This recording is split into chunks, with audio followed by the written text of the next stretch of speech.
성경에는 규례라는 말씀이 셀 수도 없이 많이 기록되어 있습니다.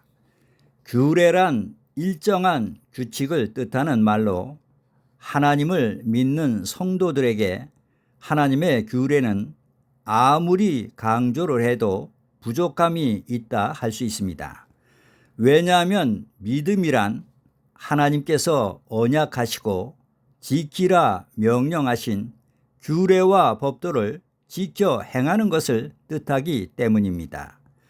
따라서 하나님의 규례를 지켜 행하느냐 행하지 않느냐에 따라서 우리는 믿는 자가 될 수도 있고 믿지 않는 자가 될 수도 있습니다.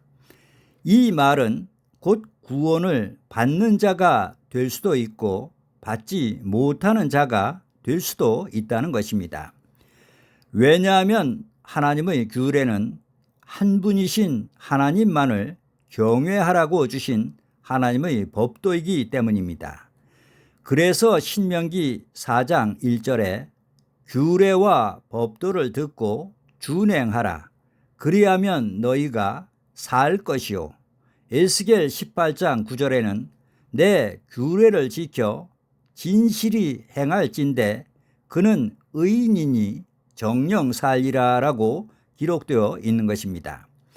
그런데 그는 의인이니 정령 살리라 라는 이 말씀이 어떤 사람들을 가리켜서 하신 말씀이지요? 바로 하나님의 규례를 지켜 행하는 자들을 하나님께서는 그들을 의인으로 규정해 정령 살리라 라고 말씀하신 것입니다. 그렇다면 규례를 지키는 자가 하나님이 보시는 의인이라면 반대로 규례를 지키지 않는 자들은 또 어떤 사람이라는 말씀이 되지요? 이들이 곧 하나님이 보시는 악인이라는 것입니다. 레위기 18장 4절로 5절 말씀을 보시겠습니다. 너희는 나의 법도를 쫓으며 나의 규례를 지켜 그대로 행하라. 나는 너희의 하나님 여호와니라. 너희는 나의 규례와 법도를 지키라. 사람이 이를 행하면 그로 인하여 살리라. 나는 여호와니라 라고 기록되어 있습니다. 4절에 나의 규례를 지켜 어떻게 행하라고 하시죠? 그대로 행하라. 5절에는 이를 행하면 그로 인하여 살리라 라고 말씀하십니다. 여기서 살리라는 말씀은 우리가 하나님의 규례를 지켜 그대로 행하면 어떤 축복을 받는다는 말씀이죠? 히브리서 10장 36절에 너희가 하나님의 뜻을 행한 후에 약속을 받기 위함이라 라고 기록되어 있듯이 바로 구원의 약속과 함께 영생의 축복을 받게 될 것이라는 뜻의 말씀입니다. 성경에 기록된 말씀으로 볼 때 의인은 생명에 이르고 악인은 사망에 이르게 된다는 것이 성경의 일관된 가르침입니다. 그런데 의인과 악인을 구분하는 그 기준이 바로 하나님의 규례를 지키느냐 지키지 않느냐로 결정된다는 것입니다. 잠언 11장 18절로 19절 말씀을 보시겠습니다. 악인의 삭은 허무하되 의를 뿌린 자의 상은 확실하니라. 의를 굳게 지키는 자는 생명에 이르고 악을 따르는 자는 사망에 이르느니라 라고 기록되어 있습니다. 하나님께서 사람을 당신의 형상대로 영적인 존재로 창조하신 이유는 그들을 통해서 경배와 찬양을 받으시기 위해서입니다. 그래서 전도서 12장 13절에도 하나님을 경외하고 그 명령을 지킬지어다. 이것이 사람의 본분이니라 라고 기록되어 있는 것입니다. 잠언 19장 23절 말씀도 보시겠습니다. 여호와를 경외하는 것은 사람으로 생명에 이르게 하는 것이라. 경외하는 자는 족하게 지내고 재앙을 만나지 아니하느니라라고 기록되어 있습니다. 어떤 자들이 구원받아 생명에 이르게 된다고 말씀하시죠? 바로 하나님의 규례를 지켜 한 분 하나님만을 경외하는 자들입니다. 이들이 곧 하나님의 자녀이고 천국 백성들입니다. 그런데 규례에는 행함으로 축복을 받는 규례가 있는가 하면 도리어 지킴으로 하나님께 저주를 받는 규례도 있습니다. 먼저 저주받는 규례라면 첫째가 구약인 옛 언약의 모세 율법을 따라 행하는 규례입니다. 그리고 둘째는 성경에 없는 사람이 만든 규례로 이를 성경에서는 사람의 계명이라고 기록되어 있습니다. 그래서 예수님께서도 마가복음 7장 7절에 사람의 계명으로 교훈을 삼아 가르치니 나를 헛되이 경배하는도다라고 말씀하신 것입니다. 많은 사람들이 열심히 믿고도 구원을 받지 못하는 그 이유가 바로 축복이 약속된 하나님의 규례를 버리고 저주받는 규례를 지켜 하나님을 헛되이 경배하기 때문입니다. 그런데 교회마다 구원은 하나님의 은혜로 받는 것이지 행위로 받는 것이 아니라고 말들을 합니다. 물론 착하고 선한 일을 해서 내 의로 구원을 받을 수는 없습니다. 그런데 하나님의 규례를 지키지 않아도 역시 구원을 받을 수 없습니다. 왜냐하면 하나님의 규례를 지켜 행하는 것이 곧 하나님이 보시는 온전한 믿음이기 때문입니다. 그래서 야고보 사도도 야고보서 3장 22절에 행함으로 믿음이 온전케 되었느니라.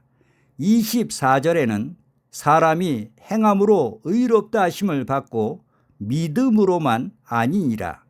심지어 26절에는 영혼 없는 몸이 죽은 것 같이 행함이 없는 믿음은 죽은 것이니라 라고 증거해 주고 있는 것입니다.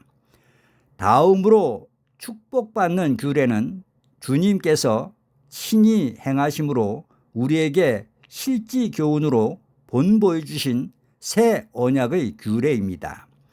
주님께서는 불완전한 구약의 옛 언약인 모세 율법을 폐하시고 신령하고 완전한 그리스도 율법인 새 언약의 규례와 법도를 새롭게 세워주셨습니다.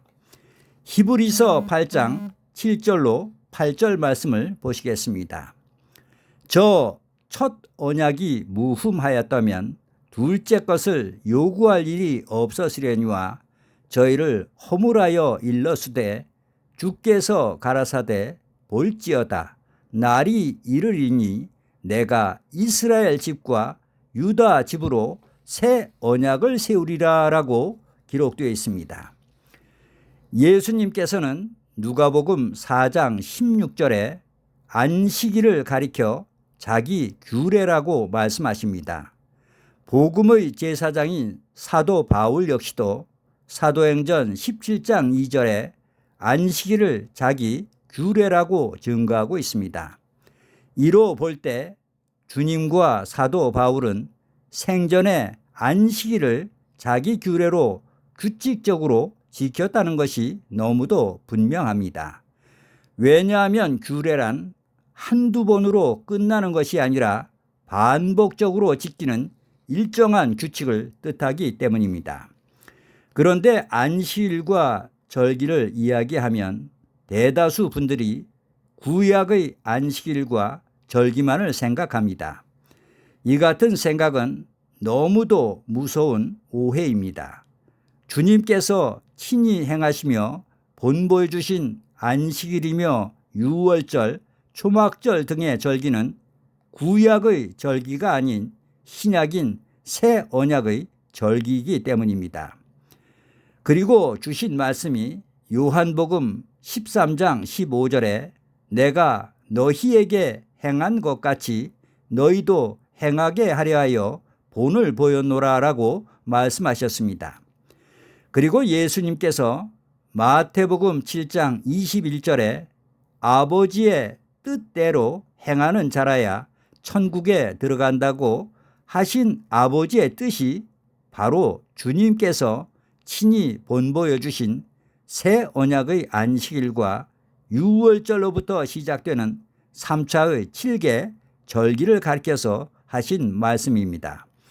왜냐하면 하나님께서는 시내산에 강림하셔서 십계명을 반포하시며 절기의 뜻대로 영원한 언약을 세우셨기 때문입니다.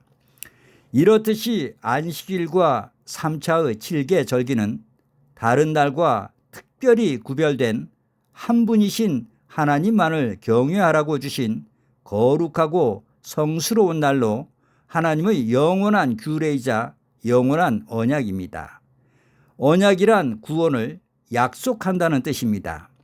시편 119편 160절에 주의 말씀의 강령은 진리오니 주의 의로운 모든 규례가 영원하리이다라고 기록되어 있습니다. 여기서 강령이란 히브리 원어로 로시라고 합니다. 이는 가장 높고 첫째 되는 중요한 것을 의미하는 말로 핵심이자 골자라는 뜻입니다. 끝으로 시편 119편 92절로 93절 말씀을 제가 봉독해 올리겠습니다. 주의 법이 나의 즐거움이 되지 아니하였다면 내가 내 고난 중에 멸망하였으리이다. 내가 주의 법도를 영원히 잊지 아니하오니 주께서 이것들로 나를 살게 하심이니이다라고 기록되어 있습니다. 하나님의 축복은 하나님을 경외함으로 그 언약을 지키고 규례와 법도를 행하는 자에게 임합니다. 이것이 성경의 일관된 가르침이고 변함없는 교훈입니다. 아멘.